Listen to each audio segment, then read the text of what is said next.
बगैर चीनी के, बगैर चूल्हा जलाए सिर्फ 10 मिनट में ऐसा मज़ेदार मीठा बनाएं कि जो भी खाए खाता ही रह जाए। मीठा बनाने की इतनी आसान और मज़ेदार रेसिपी आपने पहले कभी नहीं देखी होगी, तो चलें शुरू करते हैं। 4 मैंने कप केक लिए हैं। ये चॉकलेट फ्लेवर में है। आप जौन सा फ्लेवर पसंद करते हो, जो आपके बच्चे पसंद करते हैं, वो भी फ्लेवर ले सकते हो। आप स्ट्रॉबेरी फ्लेवर भी ले सकते हो, आप सिंपल केक भी ले सकते हो।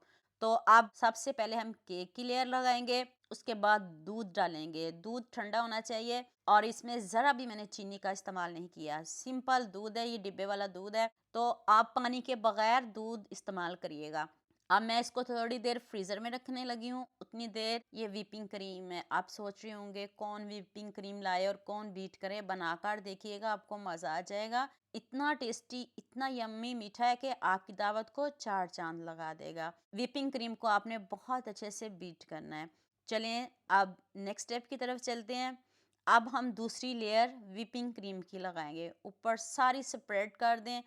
तो उसके बाद आपने बिस्किट इसके ऊपर लगाने हैं। जो बिस्किट है ना, वो मीठे बिल्कुल भी नहीं है, वीटेबल बिस्किट हैं। आप जौन से मर्ज़ी ले लें, मीठे ना होने चाहिए, ना नमकीन ना मीठे, क्योंकि इसमें फिर बहुत ज़्यादा मीठा हो जाएगा। यहाँ मैं आपको याद दिला दूँ, अगर आपको मेरी रेसिपीज़ पसंद आ रही हैं तो जल्दी से मेरे फेसबुक पेज को भी फॉलो कर लो और साथ में मुझे यूट्यूब पे भी सब्सक्राइब कर दो। ये एक तरफ से प्यार होता है, मोहब्बत होती है, खुशी होती है कि आपको मेरी रेसिपीज़ पसंद आ रही हैं। अब दोबारा से इसको फ्रीज़र में रख दें।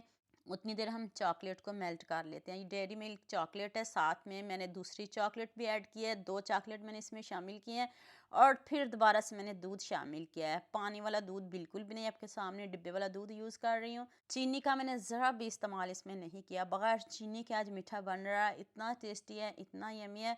और इसको मैंने ओवन में 2 मिनट लगाए हैं और ये इतने अच्छे से मेल्ट हो गए। अगर आपके पास ओवन नहीं है तो फिर आप इसको चूल्हे पे गर्म कर लीजिएगा। गर्म पानी पतीली में लें और ये बॉल्स में रख दें तो अच्छे से मेल्ट हो जाएगी।